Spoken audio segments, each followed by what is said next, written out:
RF Systems Engineering Group. Today we're going to talk about RF streaming, nuts and bolts. Now, before we get too far with this presentation, I would like to set the expectation because it actually came to my attention that this presentation was actually listed on there, the embedded systems track. So if you're not an RF guy, I want to give you the opportunity to not have to necessarily sit through this presentation. So feel free to use your time accordingly. Now, with that said, though, we're definitely going to be talking about some technologies that apply to any kind of streaming, regardless of whether or not it is RF. So, like FPGA. That is correct. We're going to talk about FPGA extensions and all that. So, sounds good. All right.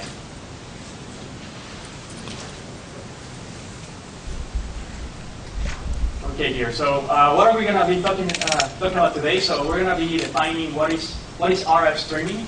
We're going to talk about what are the different types of RF streaming. We're going to talk about what are the different hardware concerns, the different motivations for RF streaming, and we're also going to be talking about what are the enabling technologies behind it. We're also, at the very end, going to give you different system configurations so that hopefully by the time that you leave this presentation, you will have a good idea on where to get started if you're about to work on an RF streaming opportunity. So that is the goal of this presentation. So let's get started and talk about the definition of RF streaming and the different types of RF streaming. So first off, what is streaming? So streaming is actually a very simple concept. It is a concept of continuously transferring data from one device to the other. Now, in the context of RF, it is simply taking certain bandwidth, turning that into certain data rate, and just transferring it from one device to the other. That's all it is. There's different types of RF streaming. You can actually stream to memory, to and from memory. You can stream to and from disk. And you can also stream from one peer device to the other peer device. So let's talk about each one of them. So whenever you stream to and from memory, I'm actually going to be showing this picture here of a PXI backplane. This is a common configuration of a streaming hardware configuration where you have a VSA, a BSG, an 8135 controller, and a storage unit. So I'm going to be using this as an example as we talk about all the different types of RF streaming. So whenever you're streaming to memory, you're obviously not going to your storage unit. You're actually just sending the data directly between your VSA and your controller. And you can actually also go in the opposite direction. You can be generating data from memory on your controller and then generating that to your VSG. You can also have streaming to and from disk, which is basically whenever you take your data, you go from your VSA, and actually this is pretty important, the reason why I'm showing this in this picture, is that you actually go through the controller, and then from the controller, you go to the storage unit. So you're not sending your data directly between the VSA and your storage unit on the very right. Because if you were, then that would be peer-to-peer streaming. And that is not the case. And then the next one, and then obviously you can go in the opposite direction if you're generating. And then the next type of streaming is peer-to-peer streaming, in which you basically send data from one peer to the other. So now that we've talked about what is RF streaming and what are the types of RF streaming, why don't we talk about what is the motivation behind RF streaming? Why would I even care about this? What are the business opportunities that are out there? Because I believe this is important for you as alliance partners. So let's talk about that. So the list that I have up here is not necessarily an all-inclusive list, but it gives you an idea of all the different business opportunities and applications that you will find out there. So you will have signal intelligence, you will have channel emulation, you will have applications like real-time spectrum analysis, you will have applications where you basically do testing of verification and validation of different RF devices. You can do signal intelligence, and you can even do radar tests, among others, of course. So let's talk about these applications in a little bit more detail. So let's say that I am wanting to test a GPS receiver. And to test this GPS receiver, I take a signal and I simulate and generate a signal into it so that this becomes my device under test, this GPS receiver, and I want to test many of them. So I generate this signal onto it to see how good is it at receiving these signals. Now, that is fine at all and everything, but the problem is that you're not necessarily exposing your dot to a real signal. You're not exposing it to a signal that has all the effects of the environment. It would be much better if you could actually go around and you drive around in a van and you actually record the signal, a real signal with all the different things that you will encounter in the environment, like fading, interference, and all those different things. And then you can actually take that signal and then you can bring it back to the lab and then you can generate it onto your dot or multiple dots in a repeatable manner so that you can actually test your dot in a much more realistic fashion. So this is an excellent example of where RF streaming is very useful when it comes to an application. You also have the case of doing real-time spectrum analysis. This is actually a very simple concept. All you do is you take in an RF signal, and as you're acquiring on real time, you're actually sending that data to your peer, which in this case can be an FPGA or Flex Rio, so that you can actually perform an FFT and look at the frequency domain.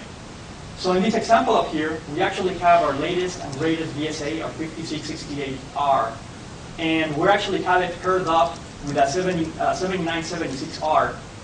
And what we're doing is we're doing exactly what I just said.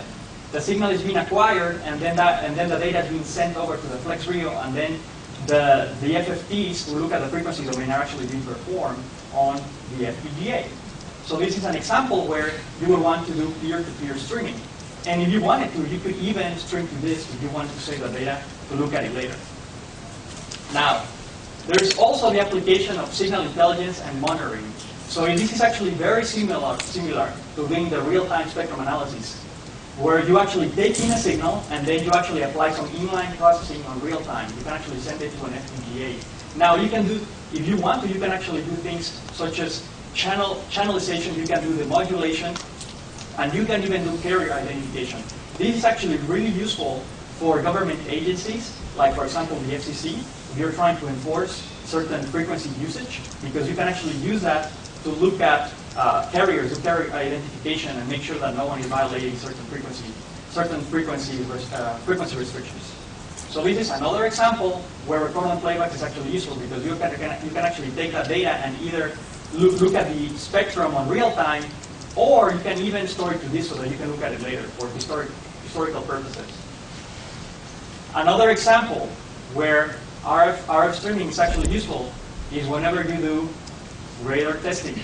In this kind of military application, let's say that you actually have a radar, and the radar becomes your unit under test.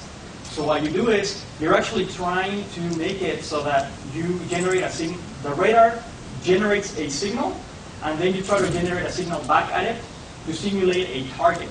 So what you can do is you can actually generate a signal into our instrument, and that instrument on real time can actually apply a delay depending on what kind of target it's trying to simulate, and then generate that back into the radar in order to, again, test the radar. So this is another application where you can actually see streaming because you can actually be doing peer-to-peer streaming as you're sending your data back, generating your data back into that radar. Another example of an RF application where you do streaming is channel emulation. Whenever you do channel emulation, you can actually test two different dots, a transmitter and a receiver. And your channel emulator is basically set in the middle, and what you do is basically you take in a signal from the transmitter, you can actually apply real-time a fading profile if you wish, and then you can actually turn around and then generate that signal to a receiver. So in this case, you can actually continuously do this process, stream it, so that you can actually accomplish this channel emulation. So this is just another example. So now that we've given you some motivation behind why we even want to do RF streaming, let's actually talk about some of the hardware concerns that you need to think about. If you're actually getting started, like let's say that I want to start I've never done RF streaming, what are the hardware concerns that I should look at? Well, there's a few of them. Let's first define throughput. So throughput is obviously the most important aspect when it comes to streaming. How fast can I transfer data? What are my data rates? And before I do that, I'm actually going to throw a little bit of an old marketing slide here, just to point out the fact that the PXI technology was actually somewhat revolutionary when it came to RF streaming, because there used to be a point where in order for a customer to get a streaming application, they actually had to a few years back, probably 10 to 15 years ago, they had to build like a custom built system, and also the rates were very slow. And if you wanted to store data to this, you would have to do something weird like this, where you would have to have an express card and then connect that to an external storage device. So it just got more complicated. So with the advent of PXI, things got a lot more flexible and a lot easier to use, and with higher data rates readily available for the consumer. So, talking about throughput and talking about PXI, why don't we go ahead and we talk about what are the different points that you should be looking at whenever you're doing throughput budgeting on a PXI system. So let's say that I decide to go with this solution where I want to stream to disk. And for this example, I'm actually going to assume that all we want to do is we just want to stream to disk. We don't want to generate out. We just want to acquire a signal with a VSA and we want to store it to disk. So what you need to do here is that in order to ensure that you're not going to have a hiccup or find a bottleneck along the way, you need to understand, first off, you need to understand how is your data traveling through that PXI system, and number two, what are the different pieces that may become a bottleneck if you don't look at them closely as you're doing your budgeting. And those are these 5 pieces right here. So first off, you have to look at, obviously, your instrument. So how much bandwidth does it have? Is it an 80 megahertz bandwidth device? Is it a 160 megahertz bandwidth device? The next thing that some people forget about is the fact that you actually need to look at the backplane connector of your device. So for example, whenever you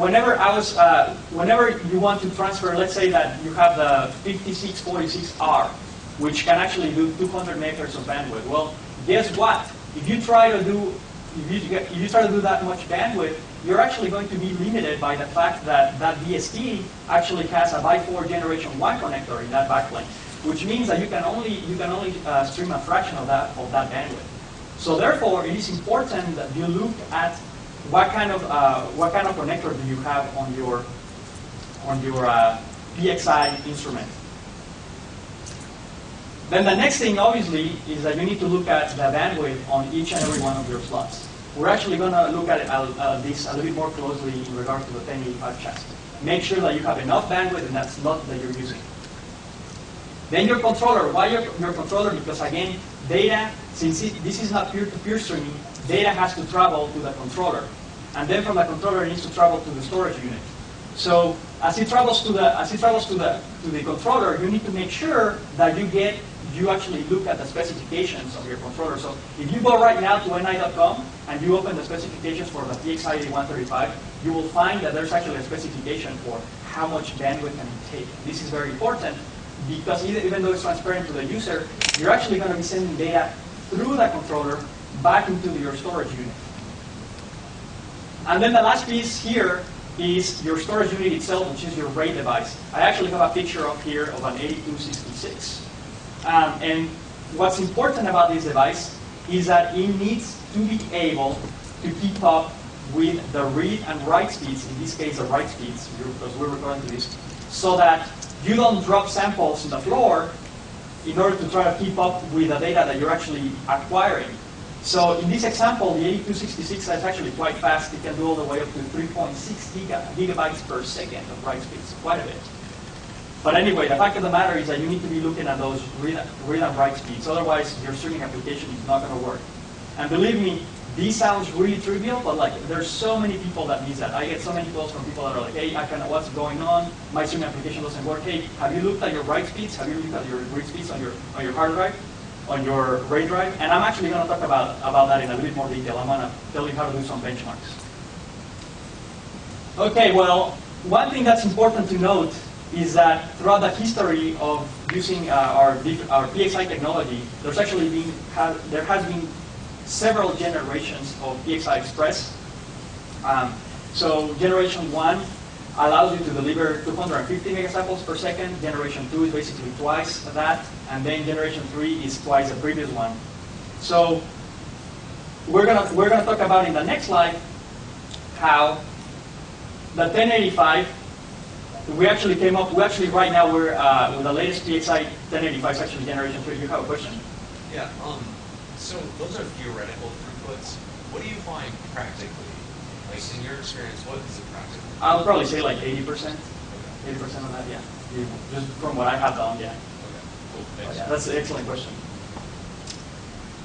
So anyway, sorry, taking a step back here, one thing that I was going to mention that's actually pretty powerful about PXI is the fact that we're now dedicating serial lanes to each one of your slots. So whenever you look at your PXI backplane, you actually have several dedicated slots, which actually increases quite a bit the amount of bandwidth that you can actually transfer. And I'm actually going to be talking about that in the next slides. So there's actually two flavors of the 1085. The original flavor, which was or is a generation 2 backplane. So this is actually taken straight out the specifications document. I highly encourage you to look at this documentation. So if you look at it, you will notice that if you follow each one of these slots, this is actually a pretty, I should probably zoom into that number right there, but you could trust me that it says an 8 over there. It's a byte 8. That means that for each one of these slots, you actually have 8 dedicated PXI Express Generation 2 lanes. Now what that means is that if you do the math, that's 500, right? 500 times 8, it gives you 4 gigabytes per second per slot. Now another point that is important to look at is how much bandwidth do you have going from your switches to your controller. So up there you can actually see, even though I apologize, the numbers are actually really hard to see. But you look at the specifications document, you will see that it is a byte 16, which is actually quite a bit of bandwidth, but it makes sense because if you follow it, it's actually going to your controller. This is your slot number 1 where you actually place your controller. That's why it needs so much bandwidth. Now the second flavor of 1085, which was released in March of this year, is the Generation 3 1085, which is actually pretty exciting because it has quite a bit of bandwidth. So in this case now, you have the same number of lanes. You have a byte 8 lanes and a byte 16 lane up there in the same case as in the Generation 2, except that because this is Generation 3, you're actually doubling your bandwidth. So instead of having every slot being able to handle 4 gigabytes per second in and out, by the way, I forgot to mention that these are speeds in and out, you can actually handle 8 gigabytes per second, which to me that's quite a bit. That's a lot. But that's good though. But the important thing here being that you need to look at this, you need to be looking at this so that your streaming application doesn't fail. Now, the other hardware concern, you have a question? Yeah, so I noticed on the two different chassis, there's a lane in between the switches. Are you going to go over that? Lane in between the switches. I am not going to go over that. But Looks like it was added in between. Yeah, I see what you mean. Is that for anything? I actually, to be honest, I don't know. Okay. I'll look into it. All I know is that it's a byte 8 lane. Okay. But yeah, good question. So the next hardware concern that you should be looking at is actually latency. So what is latency? Latency is, by definition, how much time it takes from data to travel from point A to point B. And you can also think of latency as how much time it takes to service a request. Now, whenever you look at the PXI backplane, you will see that it is usually your PXI switches that actually introduce the most amount of latency. Now, without getting too caught up in this slide right here, I just wanted to give you an idea of how much latency you expect. I want to highlight actually we're actually just plotting the latency per the actual packet size in an FPGA FIFO. Let's say that you have an FPGA FIFO and you're just sending data to a switch. What is the latency? What is the latency of doing that? Well, let's just concentrate on the default value, which is 512 here. And let's just look at the fact that you're looking at microseconds. So, like I said, without getting too caught up with that, let's just think about why is this relevant? Why do I care about this? Well, let's say that I have an application where I am actually streaming data from one peer to the other, and I have to be very careful about the synchronization of that data. In that case, it's actually really important that you understand that there is actually certain latency going through those switches, which is in the microsecond range. So that's the main thing that you should know. There's really not much you can actually do about it because, of course, National Instruments has defined some of the characteristics of that switch, but you should be aware of it so that you can actually compensate accordingly. So now that we talked about the motivation and the hardware concerns, let's actually get to the more interesting stuff. Let's talk about what are the enabling technologies that have actually allowed the National Instruments products to really push the envelope in the last in the last few years in terms of throughput. So let's talk about the first technology here, which is actually the zero copy technology. So what does that even mean? Well, as it turns out, traditionally, whenever you send data from your hardware FIFO, let's say that you have a VSA and you have a FIFO on it, so you acquire the data, you store your data temporarily in there, and then you actually have to send that data up all the way to your application layer. If you do that, you will notice that traditionally you incur in multiple copies as you went through you went into your RAM through DMA, and then from there you pass to the kernel, and you did all that. You would end up with multiple copies. So we decided that that was fine and everything, but if we really wanted to push the envelope in terms of data rates, we need to do better than that. We need to get more efficient, and that's how we introduced the zero copy methodology, in which you basically get rid of all those extra copies in between, and you end up simply with the data that you got at the hardware FIFO level, and then the data that you actually bring to your application layer. How do you do this? That's probably the next question that you will want to ask. That's what I'm going to talk about. So this is all on the host, on the controller. No. This is on your actual hardware, right? Where is the FPGA here? So you have your hardware FIFO. Well, there's no necessarily an FPGA there, but this is just what the driver is doing, right? Your analyzers have a FPGA. Exactly. So that's where they buffer the data. Right. I think we're just confused by the RIA heading. By the RIA on the top. right, exactly. So this actually happens with the NIWeek driver. Yeah. Okay. But this is basically, so this is your hardware FIFO on your board, right? And then you also will have an FPGA on that board. But don't worry about that right now. Just think about the fact that you have your NIWeek driver, and it's actually interacting with the hardware FIFO that's temporarily storing your data, and how that data, of course, to get to your RAM, you need to do a direct memory access, and then from there you have to get to your kernel, which we're going to talk about. It's just Okay. So this is optimizing memory usage on the controller side by eliminating a memory buffer. That is exactly all it is. It's actually a pretty simple concept, but yeah, but it goes a long way. So is this only applicable for FPGA-enabled VSAs or for all? That is correct. Yeah, it's anything that uses NIWeek. So really good question. Yeah, so you would not. But because of that, you would not be able to do this on the earlier versions of RFSA, RFSE, for example. Only on the lower ones that use NIWeek. So Just 5668. that is correct. Well, also the VST, right? Because the VST has an FPGA in it. But yeah, really good questions. Okay, so how do you implement the zero copy technology? Well, you actually do it through TDMS. So let's actually go ahead and talk about TDMS. So the TDMS file format is a technical data management file format that was introduced by National Instruments, so you can actually store data in an efficient and organized manner. It allows you to set all these different properties for your channels, which can be RF or not, or just channels in general. Now, one important thing to mention here is that, unfortunately, if you look at a lot of the examples that we have out there and all of the things that people have done, there's a lot of TDMS files out there, and they all have a different format. Like they have like different configurations. Like they're setting the frequency over here and this property over here. We're actually actively trying to standardize that. We don't have a standard quite yet, but I would highly recommend you to consult with a system engineering group, because we're actually pushing towards that, and we're hoping that we're actually going to get to that sometime soon. So just throwing that out there so that you know what we're trying to do there. Now, the TDM file format was actually, National Instruments actually came up with a TDMS file format, which is nothing but TDM file format, but they basically made it so that you can actually do streaming with it. The S stands for streaming. It's just an efficient way of storing and writing and reading from disk, as I'm going to show in the next slide.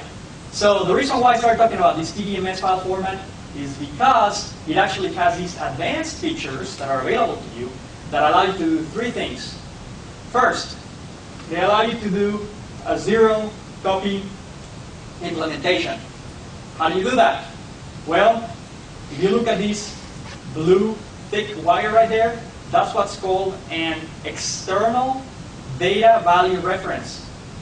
For those people that have been around LabVIEW for a while, you will know that there's this concept of a data value reference. Well, an external data value reference is the same thing, except that it just allows you to talk with hardware, because it's something that's external to LabVIEW. Now, the reason why that thick blue wire right there is important is because whenever you're talking about an external data value reference, you can think of it as, if you were talking about like a C programming language, it would be like a pointer, right? Because instead of actually working with copies of your data, what you really want to do is you actually want to have a pointer to that data so that you don't incur in multiple copies of that. So that's the whole point of using data value references to begin with in LabVIEW. So why not take that same concept and apply it to the hardware? So that's what we're doing here. So that's why TDMS Advanced, the TDMS Advanced features are so important. Now, the second reason why TDMS Advanced is so powerful is because it allows you to do asynchronous reads and writes. What does that even mean? Okay, so let's say that I'm doing the opposite of that. Let's say that I'm actually making synchronous calls. So there's this concept of the kernel, which is actually in charge of talking to all your peripherals. And your hard drive or your RAID device is also, as it turns out, is also a peripheral. So if I'm talking to my hard drive in a synchronous manner or blocking fashion, what I do is I place a request. Hey, I want to write this chunk of data to disk. So when I place that request, if I do it in a synchronous manner because it's done in a blocking fashion, I have to sit there with my arms crossed and wait until that request is being fulfilled. And then once the kernel is done getting me that chunk of data, then I can actually retrieve that data and then get back to what I was doing. Now, that is actually inefficient. So how can we do better than that? Well, doing an asynchronous read or write. So what you do there is that you actually place a request on your kernel, and then you can actually let the kernel do its thing, and then your CPU goes back and it handles whatever it needs to do. And then once the kernel is done fulfilling that request to read data from disk or write to disk, depending what you're doing, then it sends a request. It sends an interrupt to the CPU. It's like, hey, I'm done. Okay, perfect. Time to go and take that chunk of data. So that way, your CPU is always working, and there's no latency. You're not actually waiting on the kernel. That is the reason why making asynchronous calls is so important when it comes to working with these TDMS Advanced functions. Now, the next important thing is because it is easier for the developer to use TDMS Advanced. Why? Because it abstracts the user from using LabVIEW queues. Now, there is nothing wrong with using LabVIEW queues except for this, the fact that you have to do a lot more coding, and that is not fun. So what these TDMS Advanced functions do is that, in this case, I'm actually showing a read, basically an application that writes to disk, and you can see that I'm actually replacing my producer-consumer loop with simply a couple of VIs that are basically my TDMS Advanced VIs. Now, the LabVIEW queues have really not necessarily gone away. We're still using LabVIEW queues under the hood. It's just that the user is abstracted from it. But it's surely enough much easier for the developer to work with that than with that. So, question? I guess the thing with the queues is you can record to disk and also look at the data at the same time. You can, but you can also do that with your TDMS Advanced functions. You can also take, if you want to, you can actually take that pointer and actually read data out. But yeah. All right. So speaking of all these like hardware throughput that we need to be careful about in our hardware concerns, I'm talking about this TDMS Advanced that allows you to do the zero copy and everything. There's one question that I should actually help you answer, which is, how do I know how fast can my hard drive write to disk if I'm storing data to disk, or how fast can I read from disk? Well, the answer is actually very simple. We actually have these really useful examples that come with TDMS that you can use that allow you to benchmark your hard drive. You can see there that I actually just went to the examples literally, and I just typed TDMS, and then they are called something along the lines of TDMS Advanced Asynchronous Write Speed and TDMS Asynchronous Read Speed Test. Now, perhaps this looks like a very trivial thing, but like you have no idea how many business opportunities I've worked on where people are struggling with trying to figure out where are the bottlenecks and why can't they like write to disk and like they cannot handle this bandwidth. And then I'm like, have you run a TDMS benchmark on your hard drive? No. Okay, well let's do it. And they do it, and surely enough, they were trying to stream 80 megahertz of data, and their hard drive can only do like 40. So this is actually really important that you know. So anyway, just throwing that out there. All right, as with everything else, there are some caveats with using TDMS, and that is the fact that if you actually make asynchronous calls, you actually need to pre-allocate your file that you're about to write to, and Windows actually doesn't like that, as it turns out. So you actually need to run LabVIEW as an administrator, otherwise you're going to get an error. Or you can actually turn off your user account control altogether in Windows, which is not recommended. I didn't tell you that, but it works. So a few caveats for you there.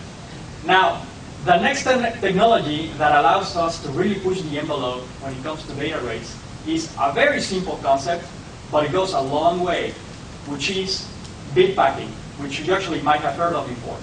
So let's say that you have a 12-bit ADC, which is very common for most VSAs. Now, whenever I'm actually trying to transfer my samples over the PXI bus, if I have 12 bits, I really can't quite send like half a byte or like a quarter of a byte or something like that. No, I have to send full bytes. So if I'm trying to send 12 bits, what I'm going to have to do is I'm going to have to send 1 byte for my first 8 bits and then send another byte for the other 4 bits. So effectively, in order to transfer 12 bits, I'm having to send 2 bytes at a time and effectively sending 16 bits instead of 12. That is kind of inefficient, right? We should do something about it. Well, that's where bit packing comes into play. What you do is you basically take all that extra space that you have, all that unused space, and you basically rearrange your samples such that you reuse all that space, which is shown in the green area right there, so that whenever you send your data through the PXI bus, you're really sending less data. So let's say that I started with 4 gigabytes per data, but as far as the PXI bus is concerned, as far as the PXI backplane is concerned, I'm only sending 3 gigabytes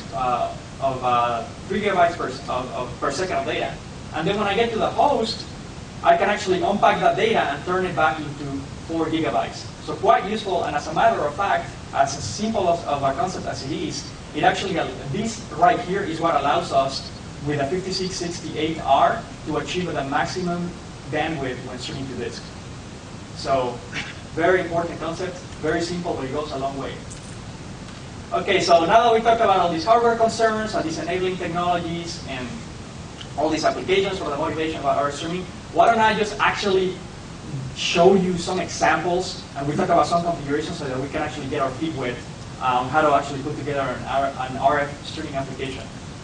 So I actually decided I wanted to put up this table just because I have realized throughout time working with RF streaming applications that there's a lot of confusion out there in terms of like, hey, which example should I be using? Which file format? Where should I go? Should I go to NI.com? Should I go here? Should I go there? Okay, why don't we just make a table where we try to capture some of the biggest buckets of configurations that you will see, and then we tell you which example you should be using and which file format you should be using. So without reading you the whole table, because I don't want to bore you, let's just actually pick some important things about it. So the two most important things that you need to consider whenever you start looking at an RF streaming application is what? Your center frequency and your bandwidth. So let's say that you have an application that requires only 50 megahertz of bandwidth and is located at around this frequency range. If that is the case, well then, you can actually use some of our older hardware, like the 5661 or the 5663, no problem. Now, which example should I be using? Well, you're actually going to have to use this example, the NI-RF multi-channel example. You can actually find it on NI.com. Now, if you're trying to do synchronization, there's another version of this VI, which is the NI-RF multi-channel example, phase coherent version of it. So you can actually find that on NI.com. But anyway, which technology does it use? Because it's an older example, it uses LabVIEW. What file format should you expect to see there? It's going to be binary because that's the most efficient way to store data, and XML, which is basically the metadata for that file that you're going to store to disk. Now, if you're looking at this much bandwidth and this frequency range, let's say that you're doing between 65 megahertz and 6 gigahertz. Well, that actually falls on the range of the VST. Now, the reason why this row is important here, what I really wanted to highlight is because if you're actually going to be using the VST, I get a lot of questions out there about, hey, should I be using the instrument design library? Should I be using FPGA extension? Well, that's a really good question. So for those people who are not familiarized with these terms, I'm going to quickly describe them. So that instrument design libraries are basically the libraries that are meant for users to have full access to the FPGA on the VST. Now, the FPGA extensions, contrary to that, are for those people who do not want to mess with the FPGA. They're like, hey, I want to have the same RFSA, RFSG experience, RFMX now, that I've always had, but I want to perhaps change the FPGA on the, have someone change the FPGA on the VST by simply just having a bit file that someone else made, someone that I trust, and I just basically load that bit file and I have the same RFSA, RFSG experience. So whenever we came up with the VST, we actually started we had a bunch of examples with instrument design libraries and with FPGA extensions. But we came to the conclusion that it was probably going to be easier for people to lean more on the FPGA extensions because again, it's a little bit less overwhelming to just have the same RFSA, RFSG experience as opposed to actually jump in and do instrument design libraries. So my recommendation here is to use FPGA extensions, and you will notice that that's actually what I recommend for the next two rows, which are actually the next version of the VST, which is the 46, which just has more bandwidth, and then the 5668R, where I'm telling you to use FPGA extensions, and I'm actually going to show you where to find them in the next few slides. Now, which technologies that you use, you will notice that in the last three, we actually use TMS Advanced Zero Copy technology. But then actually, I would like to highlight the fact that, as I mentioned before, to tie back to my slide where I was talking about deep packing, you will notice that if you're actually using the latest and greatest 5668R, if you want to be able to get, it actually ships with a sample project that can do 400 megahertz streaming to disk. If you really want to push the envelope and do the maximum amount of bandwidth, which is 800 megahertz, you're going to have to do deep packing. So that's why I'm actually putting it in there. So let's dive a little bit lower, a bit deeper into this application. So let's actually give you an example. Let's give you a real example. So application number one, let's say we're trying to do a wireless receiver test. Let's say that I'm trying to acquire a signal that would be like a satellite signal, and the center frequency happens to be at 1.5 gigahertz, which is L1 for GPS, whatever signal. And then you have a bandwidth of 50 megahertz, and let's say that I want to stream that to disk. So what you probably want to do is, you really don't want to go out and buy the most expensive piece of hardware. You probably want to stick with the older hardware. And if you do, you're probably going to be using the example that I was telling you before. How does that example look? Well, this is a front panel of that example.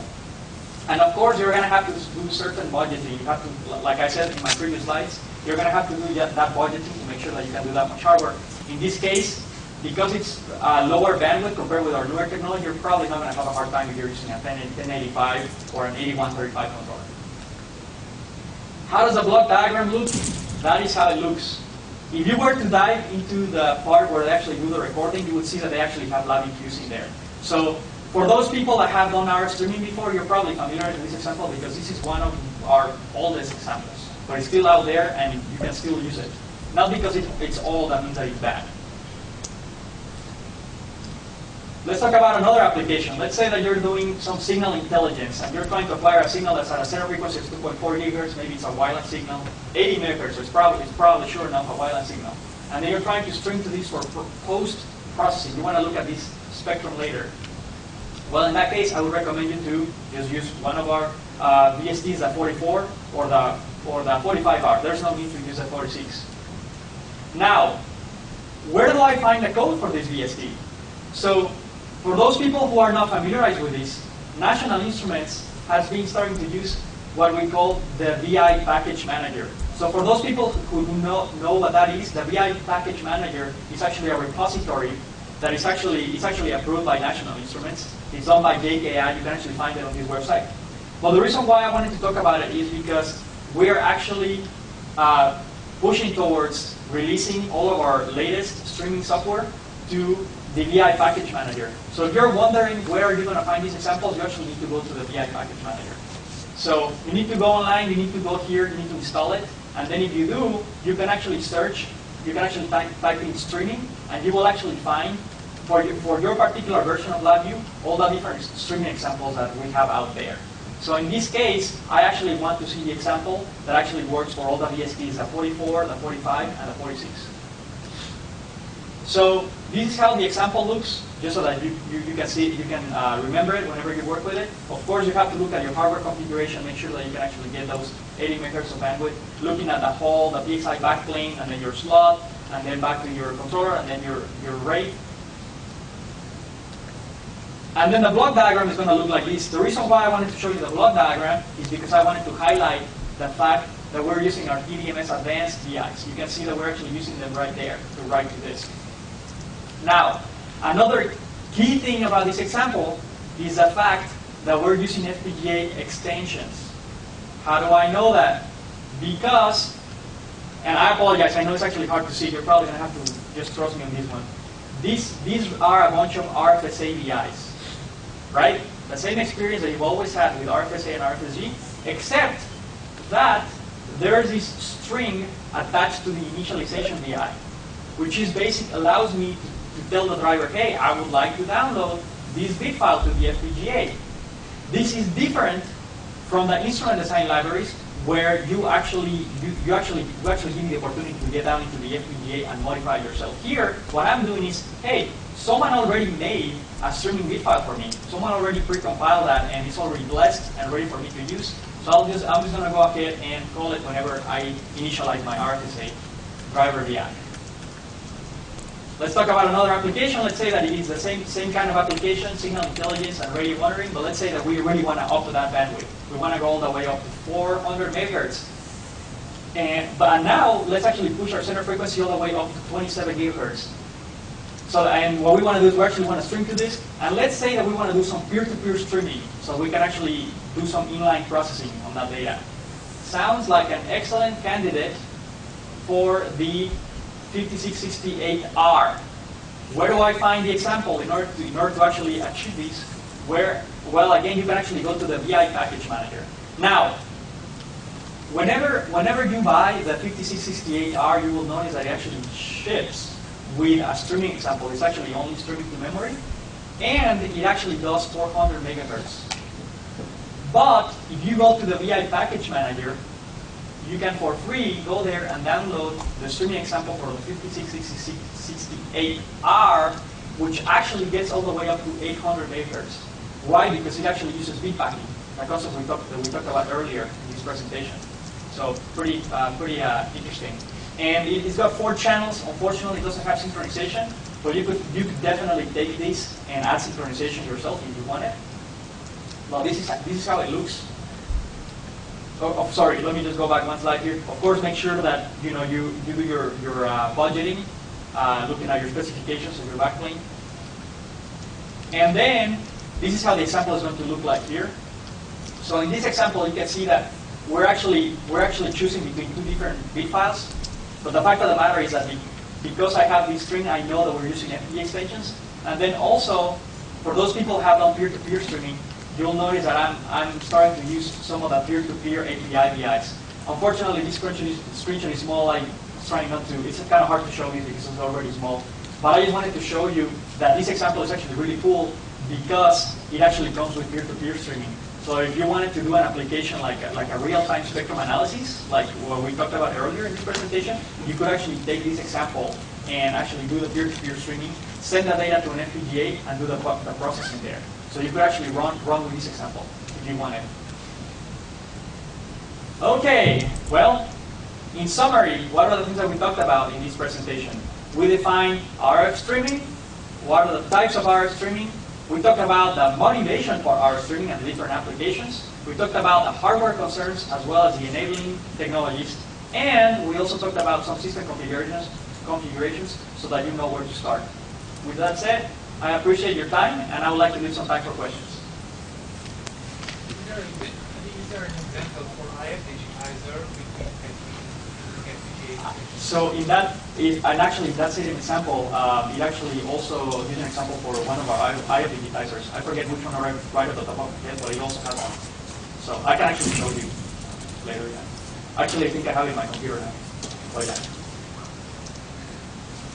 Yes. Regarding to your streaming, do you have any recommendations on how large the buffers have to be on the receiving end? How large they have to be? So depending on the streaming rate, so if say 200 megabytes per second, how many elements and how much buffers do you able to cope with it? Different things inside. Right. I feel like I want to actually say a few more things. Sure. No. You were saying that if you're streaming 200 megabytes of data per second, how much would your buffer be for your peer-to-peer buffer? So I actually don't know, to be honest. I haven't done much of a peer-to-peer streaming applications myself, but it would really depend. Like I know whenever I'm working on a recording application, oftentimes I actually have to change my buffer sizes because you will find oftentimes that you will have some hiccups, right? But yeah, actually, I wouldn't know the answer to that question. But yeah, if you want, though, we can definitely I can figure that out for you. But yeah, we can talk about it later after this presentation. Yeah. Yes. Do you think TDMS will support raw binary in the future? Raw binary? Yeah. Well, It's already. It's what most of our customers use. Okay, well, so, right, yeah, I know what you mean, yeah, because I've had this conversation before. Well, TDMS, it's already binary, like that's how it stores the data. It's just that it comes with this metadata on it. So that's the argument that our R&D team would actually say in regards to that. But so I actually don't think that we're gonna ever move to like raw binary. But yeah. Okay. Because a lot of customers, they just want to pull it in MATLAB. They don't want to download TDMS. Yes, I actually had that issue before. Yeah. Yeah. So that's what we're hearing from customers. Right. Yeah. Good. Does this zero buffer concept work with like PCIe cards, or the drivers need to be? It's transparent to you. So you're saying So you're saying if it works with a PCI card? Like PCIe, like I have like an i1473R, and I have a custom personality on it, and I want to use the zero copy technology. Can I do that? What is that number of the card? Yeah. The Well, that's a camera link. a camera link? Yeah. Okay. So if it's using the NIWeek driver and you're using these EVRs, the answer is yes. Okay. Yeah. Yeah, that's cool. Absolutely. Yeah. This is like I said, like the external DVRs, where this is one of the technologies that not only applies to RF but just any streaming application in general.